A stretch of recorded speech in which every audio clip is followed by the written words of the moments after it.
Hello and welcome everyone to this week's episode of the podcast.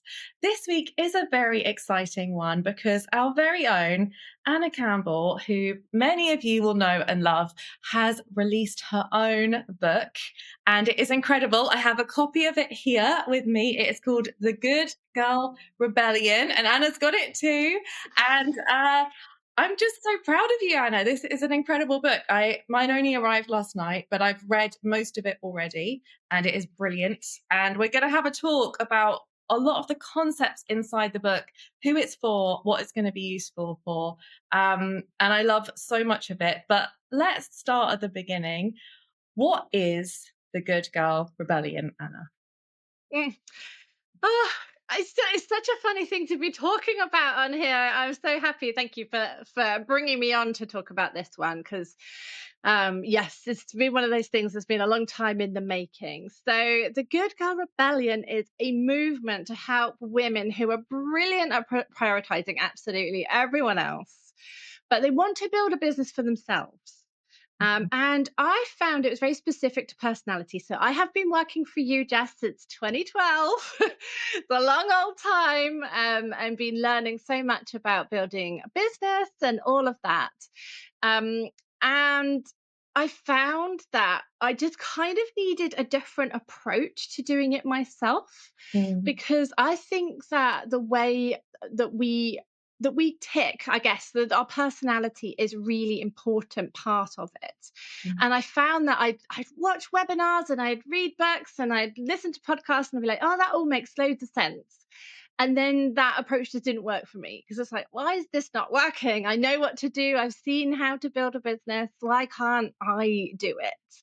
So I went back and looked at the personality side of things. As you know, I was a lecturer in psychology before I started doing anything to do with jewelry. And I kind of went back to all the personality and thought, okay, here we go. This is why, because our personalities are very different. And if we do things, we don't have to try and change ourselves, but we need to do things that work for us.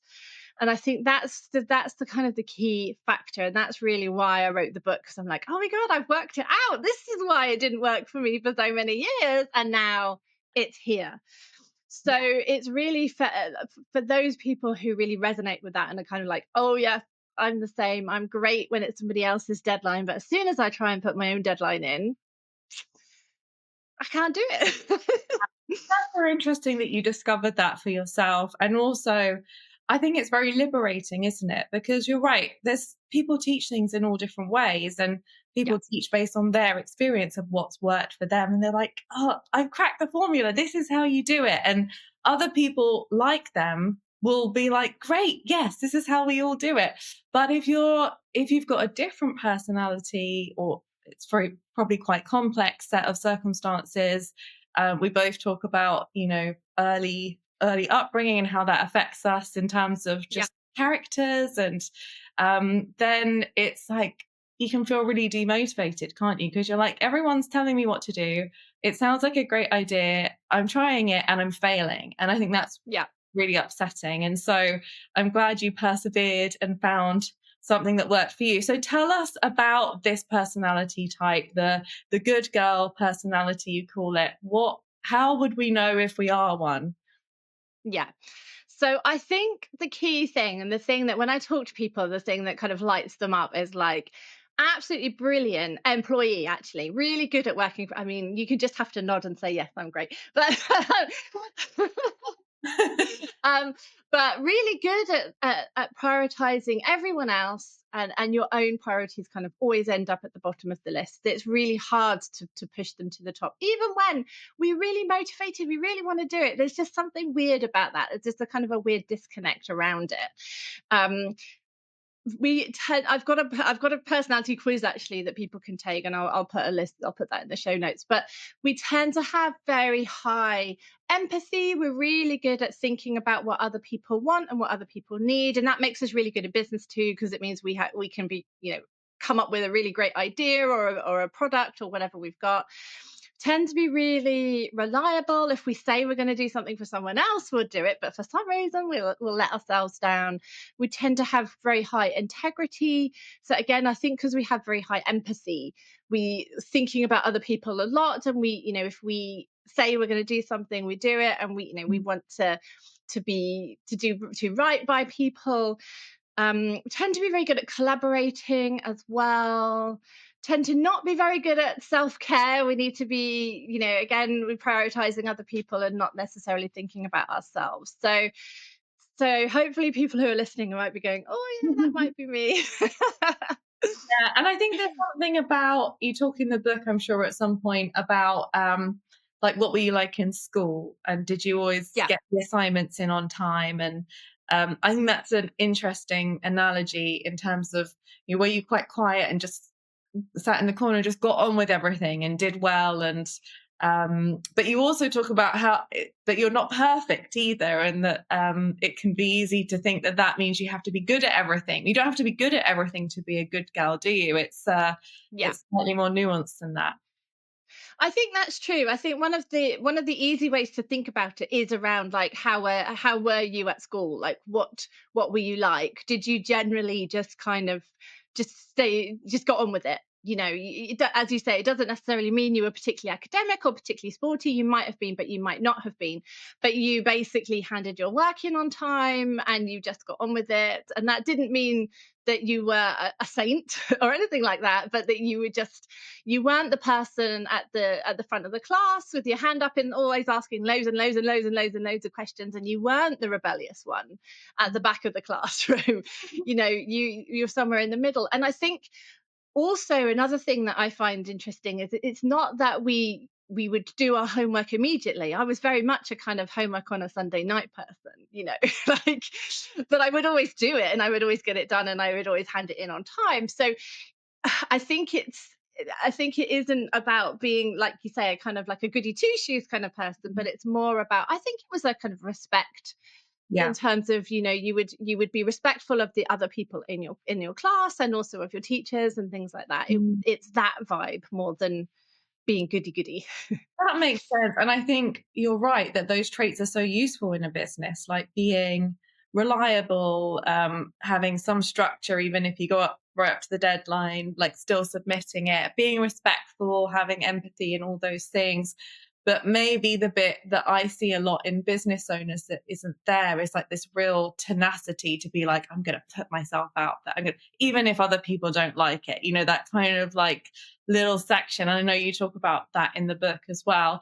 So, who would you say the book is for?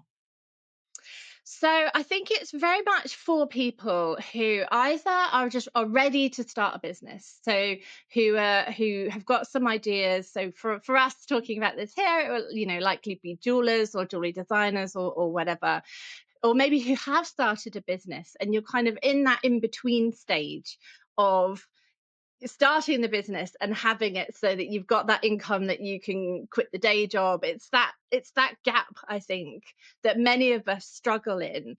And I think one of the things that we can do is coming back to that idea about the tenacity and that ability to put yourself out there, is that hasn't necessarily been natural for the good girls. We have been the ones just quietly getting on with it and doing the things, in the class and doing the work. Like, it's funny, isn't it? Because it's in some ways I'm still doing it because I send you this book and you're like, wow, oh my god, look at this book. You've been working on this for like 2 years and you didn't even not I didn't tell you because you knew I was writing a book, but I didn't really talk about it. And it was interesting to kind of reflect on that and be like, oh, I haven't really talked about this and I'm talking about myself today and it feels really weird to do that. So, Yeah. it's not that necessarily goes away, but but that we need to have we I think for me is it's about, we don't need to change who we are fundamentally, but we may need to change some ways that we do things, like some of our behavior. And I think there's a bit of a nuance in there. It's like we can accept ourselves and expect more from ourselves. There's like this whole, I think, that's kind of a thread through the book. It's like, I don't think we know that when we try and set like a New Year's resolution and we try and do something that we do something really different, that's actually can be really difficult. And a lot of people struggle with that. So change, fundamental change, can be difficult. Mm. Um, but that doesn't mean that we can't change, and or that we can't do things in a different way. And I think that, again, that's something that I really talk about, because I felt every time I was reading books written by someone who were very different to me, or listening to people who are very different to me, it felt like, okay, I just have to kind of shed that and do something really different. And Mm. and it wasn't working, basically. So Yeah. really, to go back to the question, was, if you read being in that stuck place, so really wanting to start a business, but perhaps finding it difficult to prioritize yourself and put yourself out there, and to build to that state where you like, okay, now the business has got momentum, and now there's something happening already, and it's just starting to roll, and I'm not having to push it all the time. I think Mm. that's where we can get stuck, because we can feel demotivated and a bit like, oh, this is taking so long, and why is it so hard, and why, all of the things we need to do to get to that stage. Yeah. Yeah, it's like that messy middle, isn't it? You've done the exciting Yeah. start, but you haven't got to anything that good yet. And you're sort of, we sometimes call it free falling, where you're just like, is this even going to ever work? Yeah. And that's where you need the support. And yeah, the book is great for that. And I love what you shared about in terms of, and you talk a lot about this in the book, playing to those strengths and not changing Yeah. who you are. And I think there's also something about just having an awareness of who you are that helps run the business anyway. It's almost like forcing change never really works, but playing to your strengths, leaning into those, being aware that, like, okay, maybe I'm not, maybe I do find it uncomfortable to put myself out there. Doesn't mean I can't do it. I'm still going to feel uncomfortable, and that's okay, because this is who I am, and that's part of it. And it speaks to me as well. And you talk about this in the book in different ways, about almost like a masculine and a feminine energy too. And I think that, a lot of the feminine energy, it's very supportive, it's encouraging, it's empathetic, it's all these incredible things. But what I've learned from meeting like lots of business owners who are male at events, they will tell you their pitch without even saying hello, like this kind of arrogance. But it kind of works, like kind of for them. And if you're learning how to do it in that way, and that's not at all who you are, it's going to feel really incongruent. So, what I think you've done here is say, actually, the feminine energy is brilliant. And like, let's bring that out even more, but maybe add in a little bit of some other things too to make it work for you stronger. So, and you talk about things like the gender pay gap in freelancers, which I love as well. There's so many great topics covered. So yeah, one of my favorite lines in the book is, and I'm probably going to butcher it, so sorry, but it's every business problem is a mindset problem, and I Yeah. love that. Can you tell us a bit about that, and why mindset is so important? I think it really is, because how we see ourselves, how we view ourselves. I mean, when I first started studying psychology, which weirdly is somehow 30 years ago this year, which is ridiculous, but one of the things that I was most interested in, and I still am, like, the whole time through, is about our perception, and the way we see our world, and the way we see ourselves is our world. Like, because absolutely everything is going to be seen through that lens. So if we believe ourselves to be a certain thing, then we will act in line with that, and then people will respond to us in that way, and it'll just kind of self-fulfill. And I think that really impacts then how we do build a business. That's when we get a little bit stuck sometimes, because we don't want to be, when we're thinking about marketing, a lot of people don't like doing it, because they think, oh, it's just bothering people, it's just saying the same things over and over and over again. And yes, actually, that's true, it is. And so a lot of people are not really marketing effectively, because they're not finding different ways to say the same thing. And they're not feeling, when kind of taking the step back of that, is they're not got that confidence to do that. Mm. And And I think sometimes we can feel that, and we're forgetting that there's people out there who really want to discover us, so they really want to find that thing that we've got, that's different and that's unique. But we're kind of forgetting about that because we're like, oh my gosh, what if I bother people? Or we're feeling imposter syndrome, and there's an opportunity to speak at an event, or I don't know, do some networking, or go to a particular kind of high end craft fair or something, and we feel like, oh, that imposter syndrome, that opportunity is there for us, and we don't take it because we feel like, that we're not in the right place. So I think we can delay putting things out in the world, and then we stall our own momentum because we're second guessing ourselves the whole time. Yeah. you know there's Well, just so many things around, kind of particular everything really comes down to fear, some kind of fear. mm, But so, fear, imposter syndrome, problems with kind of making decisions and deciding for ourselves. And there's so many things around mindset that can affect us and our mm. progress. Yeah, absolutely. And I suppose again, it comes back to that awareness. When we can be aware that that's the problem, that's the first step, isn't it? So, like, even yesterday, I was on the phone to the bank for 2 hours, 2 hours. And that is a mindset problem, that I was getting more and more angry and frustrated. And I was like, well, I could choose to not be. Like, I could just let it go and be like, this is just what the plan is for today. This is what I need to do. I mean, it's understandable why I was frustrated. But at the same Definitely. but at the same time, it doesn't help, it didn't help me to get more and more frustrated. So I was like, well, this was obviously someone's plan for me today. Like, I'm meant to be on the phone 2 hours to the bank.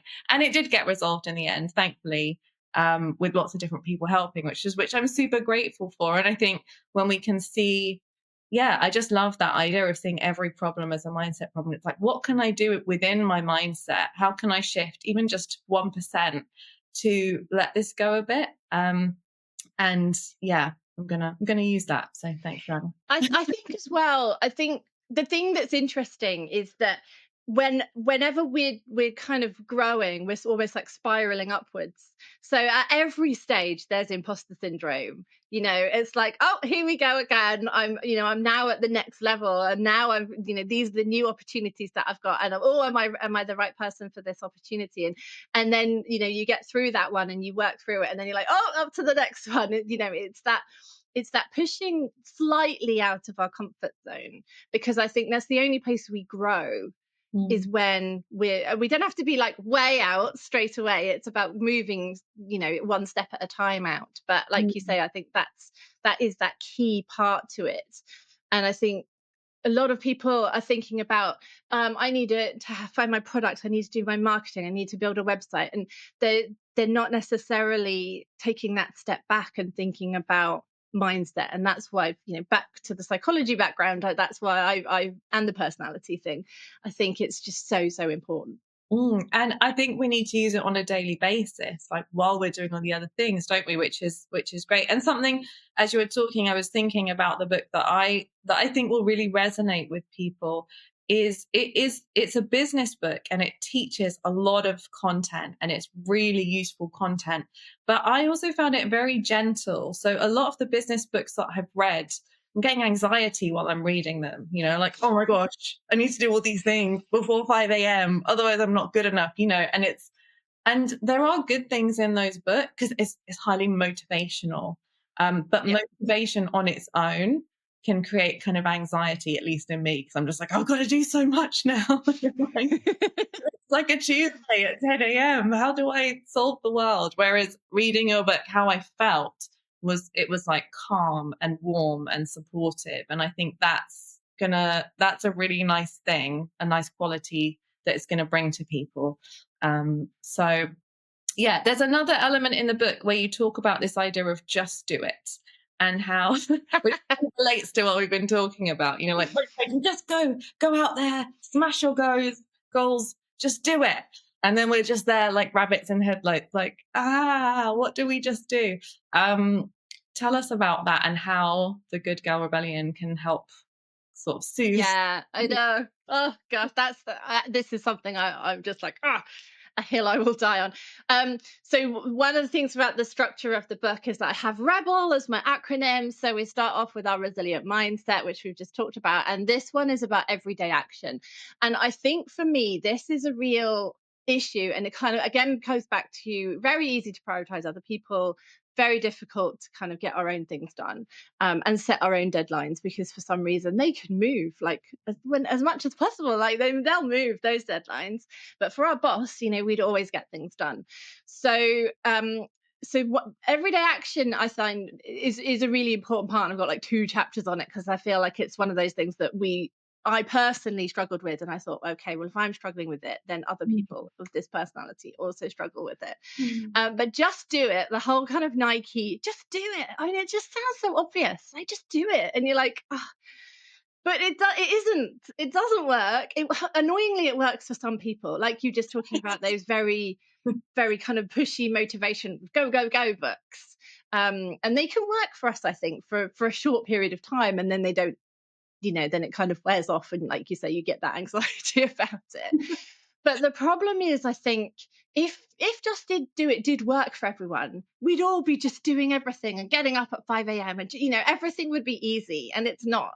So because motivation is much more complicated than that. And again, talk about it in the book, but we have intrinsic and extrinsic motivation. So we kind of have our own internal motivation, which is the intrinsic stuff, the things we want to do and achieve, but also there's external factors as well that are in play, of like what do we want to kind of be seen to be doing in the world as well, like what achievements would are important to us. So Mm. there's a whole thing about kind of starting to understand. I think that's right what you're talking about when you're saying that having the book is all about really having a better understanding of yourself, and rather than saying you need to do things differently, it's saying you need to do things in a way that works for you. um, so I think there are lots of different ways in which we can manage ourselves and motivate ourselves, and I've got like a whole lists in the book about it. But it's one of the things like we talk about with the online courses with Jewelers Academy, in that we have courses that people can just enroll on and do themselves. But I mean, the we don't have the stats on it really, but it would be interesting to know the stats of like how many people do the things, do every project, work it all down to the end. The diploma is amazing, because you've got these deadlines and Mm. you've got to send us the work.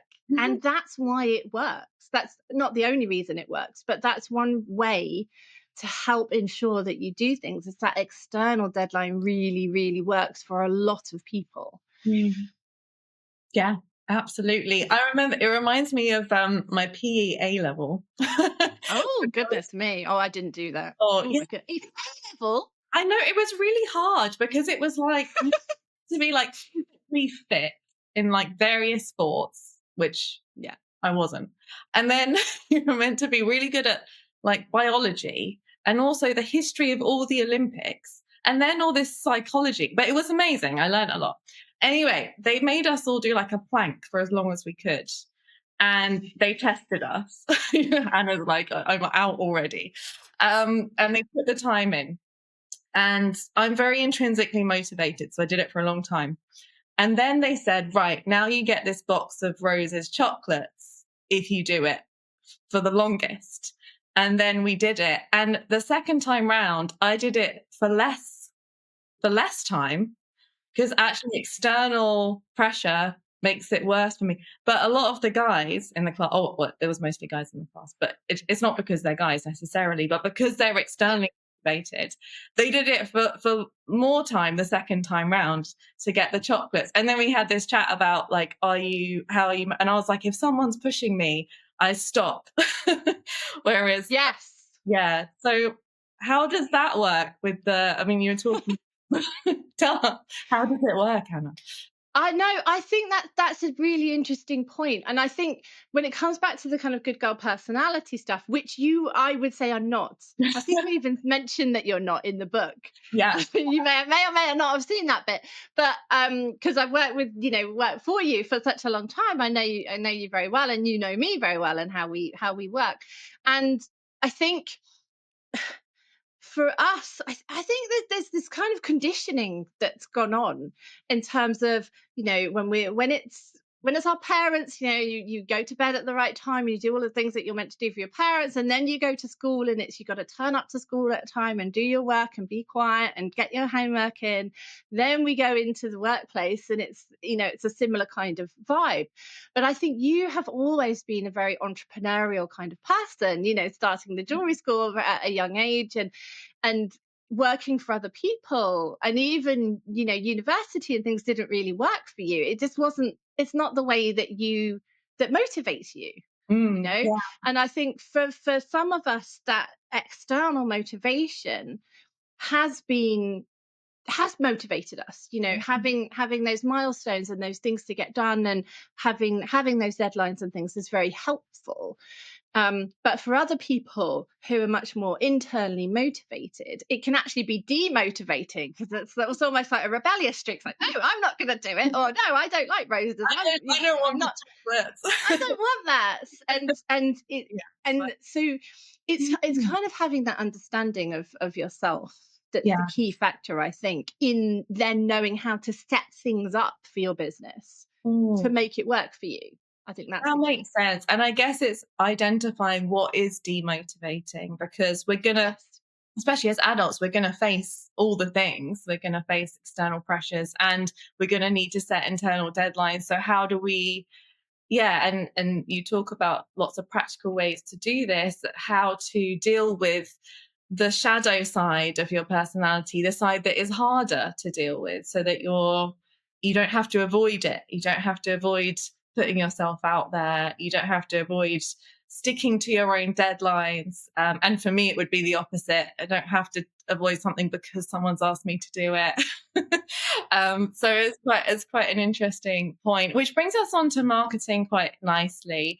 I know that you talk about marketing extensively in the book, and especially for this personality type that we're discussing. So why do good gal rebels struggle with marketing, and what can they do?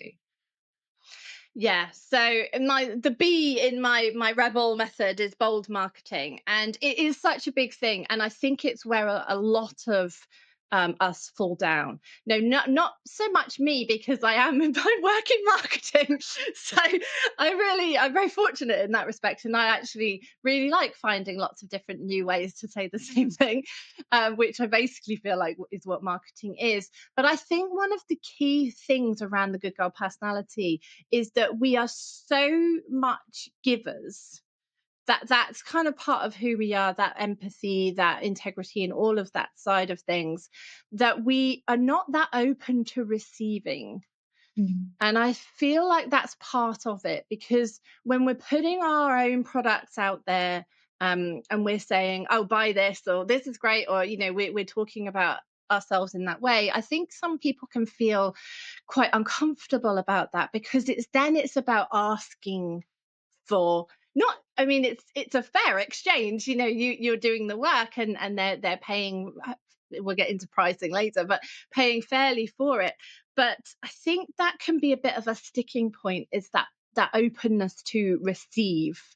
And before we started talking about this, and I was saying, oh, it's really easy for me to talk about other things around Jules Academy, and now I'm here talking about, like, the book that I've spent months and months and months writing, and it feels a bit weird to do that, because I think it's that thing. It's like, it's still for everyone. All of this stuff is going to be a bit of a work in progress, Mm. and it's that open to being in the spotlight, I guess, a little bit. Um, and I think that can be a part of. I think there's a lot going on with marketing, but I think that's one of the key things that we need to work on for ourselves. And I guess if you've almost had like a lifetime of supporting others, it can feel weird. Like, why would anyone support me? Like, why would Yeah. that be a thing? It's almost just so new. And it makes me think of, like, even when women become mothers and then they're looking after their children for so long, and then their children fly the nest, and then they're like, what do I do now? It's like, I'm not used to doing anything for myself. Like, what do I, it's almost, it could almost be a practice, couldn't it, in terms of, like, just doing it, not just do it, because we talk. Yeah, But the repetition of gently, like you said, gently putting yourself outside of your comfort zone, and let's just try this one thing and then one thing more. And I mean, I've seen with you, but you are great at marketing anyway, is I think over the years you've got much better at putting yourself out there and much bigger and much definitely. bolder.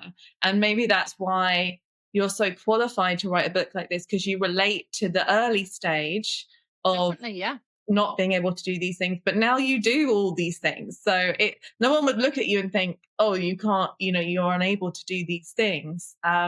So that's what's great about you writing this book, because you can show. Yeah, definitely. I think thank you. That's a good point. And I think that's the for me, that is the point. It's like I am the original good girl rebel because I had to learn all of this for myself. And it took a lot of trial and error and a lot of messy action and non-action and all of it. And that's why the book for me is and why this whole thing is so important to me because I feel like I'm like, yes, here we go. I found the way. Everyone follow this. This is the thing. Buy this is the way. And it's all there in the book. It's I think that's yeah, that's a very good point. Thank you. Yes, yeah, absolutely. Well, it's very inspiring to see your journey, It's and I've got to see it firsthand, and it's been amazing. I mean, we've watched each other's journeys, haven't we? We've Yeah, watched each other definitely.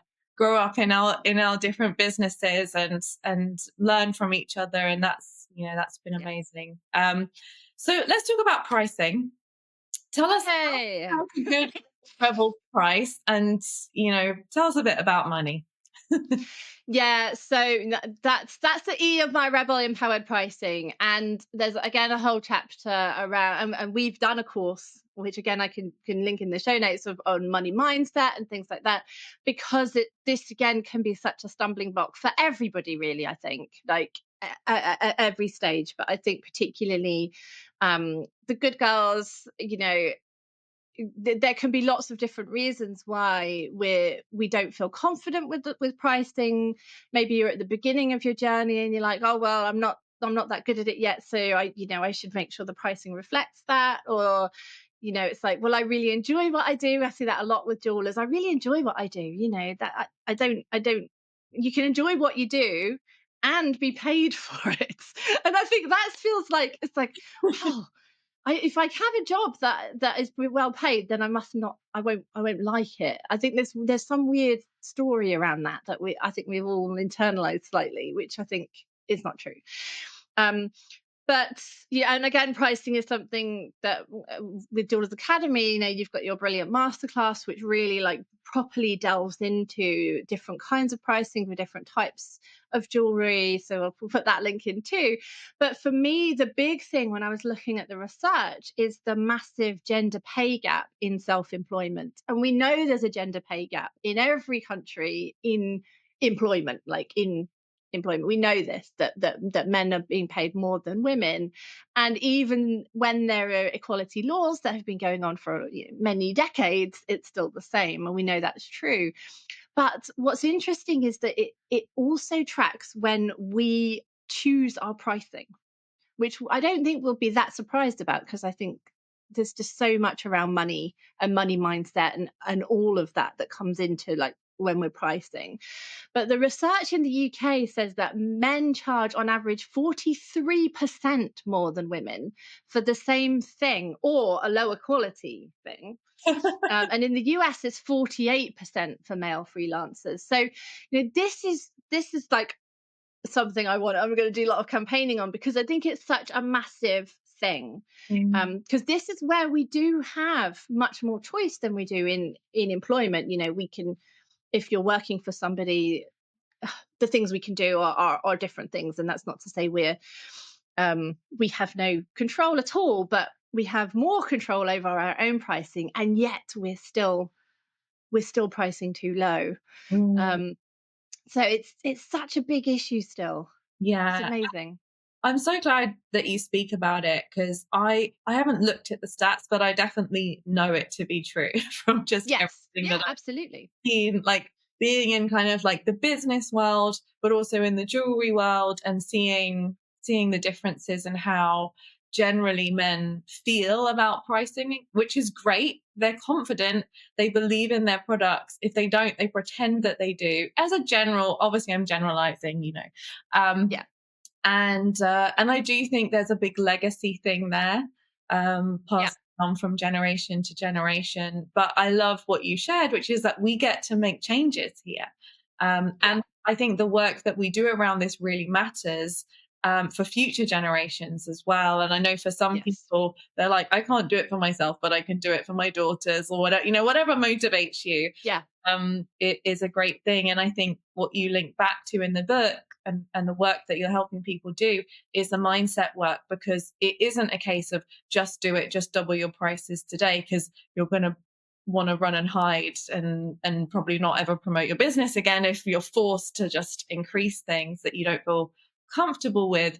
But when you do the mindset work that Anna's sharing about, gently we can sort of be like, actually, I am okay with someone challenging my prices. I do know what to say. I am okay with the rejection that I might get, or the fears. Like you said, there's all the fears, and it's really important. And I'm going to make sure that I'm not part of the problem, but I'm part of the solution. So, yeah, I love that there's all this. Yeah, I think this is massive, and I think we know that things only changed really in 1974. Women couldn't get mortgages without a male co-signer. They couldn't get credit cards. That was when things changed, and it's the same date I think for the UK and US, and a lot of countries are around the same kind of time. And that's not that long ago, like really and truthfully, in terms of the generations. That would be like our parents' generations that really affected and impacted. So really, we're kind of that first generation coming in, who can have our own house and our own mortgage, and who can get loans, and who can be more financially savvy and financially free. But yet maybe our parents, for whatever reason, didn't have that, and so they didn't model that. And it's back to learning what we learn about money and pricing, and just money mindset, Mm, at a very young age. We talked about it. It's very much embedded at around about the age 7, isn't it? And so the messages we've heard about money, have such an impact on us without us realizing. I think mm, that's the thing. It's not conscious, mm, but it's still like this old program that's kind of running in the background. And so it's only when we consciously look at it that we see what's happening, and that we can start to challenge it. And that's why, again, there's a whole chapter in the book about it, because I think there's so much that we can do. But I think we also, it's like you said, which I love, thank you, is that we can go gently. mm, I think that's really when we're talking about mindset, and just those little tiny shifts that we need to make. And a lot of times it is just a very small shift that's going to make a massive difference. It's not changing your whole personality. Not that I think we can do that anyway. But it's just, it's those tiny shifts that we need to make, but we can go gently with it.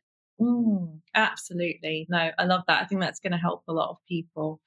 And last but not least, we were going to talk about planning, which we all love our planning. No, we don't. You do. I love planning. Although, Tell us about planning, and why we don't love it, but how we can still have some sort.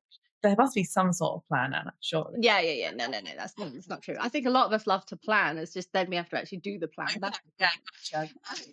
problem. Yeah. That's the main problem, is doing the plan. No, I mean the last letter of Rebel L is the liberating results, and I think if we can kind of put all of these other things in play, then things start to just very, I call them glimmers to start with, like little things start to change. And then then we suddenly, I don't know if you've heard this about a ship, like if you've got like a cruise ship, and you just change it like a 1 degree or something, it's a very small amount, very shortly it's going to be on a completely different trajectory. And I think it's a similar thing for us. It's like there could be small little but quite profound shifts that we can make, and that can make a massive difference. Mm, And so getting those results are important. And again, there's a whole load of different things to think about, but one of the things I was reflecting on, that we talk about a lot, and particularly with Joy Business Academy and things like that, is the benefit of quarterly planning. And it's that it's that looking at things from that higher perspective, isn't it? I think a lot of times we can be in the day to day and the hamster wheel of just doing and doing and doing.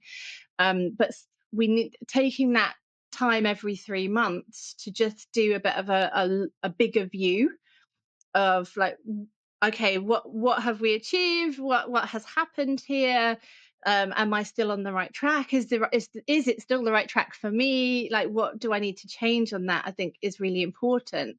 And I think the other thing that I know I do, maybe others do as well, is that kind of thing. It's like, right, I know what to do. And then you think, I've got to change my website, I've got to write a book, I've got to, do my marketing. I've got to start on LinkedIn. I've got to, and there's like this massive amount of things, and you think you need to do it by the end of the week. And we know that a lot of these things will take a whole quarter. Mm. To like really properly build a website can take a whole quarter, and to really properly do it, and so that you're happy with it, and it's there and it's done, can take all of that time. And then the next quarter you're doing something else. And I think that's something I've learned from you, particularly in that you do like to do things like now. You're like, oh, I've just had this idea, let's do this now, which it's that, and it's like really motivating and it's exciting. But there will be things, that I know that we've got planned for, another 18 months, another 12 months, that we're working on in the background. They're not going to come out just now, but there's always needs to be something new on the horizon, as well as doing the thing that you're doing right now. So I think it's learning to do that, and also not to judge yourself if you're like, I was going to do 20 things on my to-do list today, and I haven't done them, and I think that can be demotivating again. Absolutely. I think all of it speaks to me around a very loving and gentle approach to growing a successful business, which I think is brilliant. Um, and I love it. I love the book. I mean, everyone should go and get it, 100%. And so we'll come back in a moment to any final points, but just to say this book is out on the 2nd of September. If you can, please buy it on the 2nd of September, because that will really help with so when an author releases a book, if everybody buys on the same day, it helps get them to bestseller status, and we definitely want that for Anna. So please, if you're listening to this and it's the first, put it in your diary to order it tomorrow. If it's the second, go get it now. You won't regret it. And if it's the third, you can just get it now. Yeah, So absolutely. yeah, and it's on Amazon. Tell us a bit about how people can order it and anything else you want to share around how people can get the book. Yeah, so it's on Kindle, so it will be available around the world. Apparently there's 16 Kindle marketplaces. I didn't know, but different, like the US and the Australian and the UK, and it'll be out on all of them. So that was just super exciting. There is also a paperback version. I will hold it up for those who are watching on YouTube. I'm super excited about the cover. Like, It's I'll beautiful. put It's so beautiful. it's so good. Yeah. I'm just so happy about that. Um, so paperback version is also available as well. So if you are a person who just loves a physical book, then do that. Please permission, like highlight things, write notes, do all the stuff. And I'm just really excited for people to get a chance to read it. Like I only just received the books, and then I sent you a copy. I was like, I must send you a copy and make sure you've got it before we have this conversation. But yeah, I've only just had it for a couple of days myself. So yeah, there's something weird about like spending months and months and months writing something, and then suddenly having like a physical proper book. It's really very exciting. So. Yeah, it's a huge achievement, and it's very well written. And I think, get one for yourself, get one for your friends. It's going to help a lot of people, and I'm excited to see, what it does for people as well. And it's a great time of year for reading business books, because we're going into our Christmas sales season, so it's going to give you a bit of extra support. So yeah, I'm excited, Anna. Is there anything else from the book or from the process that you want to share before we wrap up for the episode? I know we've covered a lot. Yeah, we've covered a lot. I think if you've been nodding along even a little bit today with some of the points that we've made, I think it is definitely for you. And the as you said, there's so much in here. But for me, it's stuff that I haven't really seen in other written down in other ways. I would talk to people about the good girl stuff and people would be really blank, and they'd be like, I don't really get it because it's not them and it's not their kind of personality, it's not the way that they do things. And so for me it was about, like, it's time for us to build the big businesses and for us to get over some of those things that perhaps have been blocking us from doing that. And that's what I'm so excited about, is helping people find their own way. Because I feel like if good-hearted people have got businesses and they're supporting other people, and that's, again, it's back to that kind of that feminine energy of that being much more collaborative. It's not so much about competition. There's space for everyone here, to bring what they can bring to the world. I mean, for me, that's like the main thing, and that's why I'm excited about it. Absolutely. Well, we're all very excited for you as well and can't wait for everyone to get their copies. Do you also have a website, Anna, if somebody's listening and has bought the book and loves the book and wants to connect with you further around the Good Girl Rebellion, where can they go? Yep. Yeah. So the website is goodgirlrebellion.com. You can buy the t-shirts. We've got a jewelry right. There's a lot of going on there, as well as other support and things on there, and some of the quizzes like the hyper independence quiz and the good girl quiz and all loads of stuff going on there. I'm mostly on Instagram. That's where you'll find me most of the time. So I'm at Anna C. Campbell on Instagram. I'm on LinkedIn as well, but you can find all of that kind of stuff there. But yeah, it's been brilliant. Thank you for inviting me on to talk about this, Jess. It's been great. Anytime, anytime. And thank you for all the hard work you've done and continue to do in Jewelers Academy, but also for doing your own stuff as well, because I think that's, as important, it's all important. Yeah. And you're kind of leading the way as well for others who have a similar vibe. So thanks everyone so much for listening. Let us know how you get on with the book, and we look forward to seeing you guys on another episode very soon. Bye for now.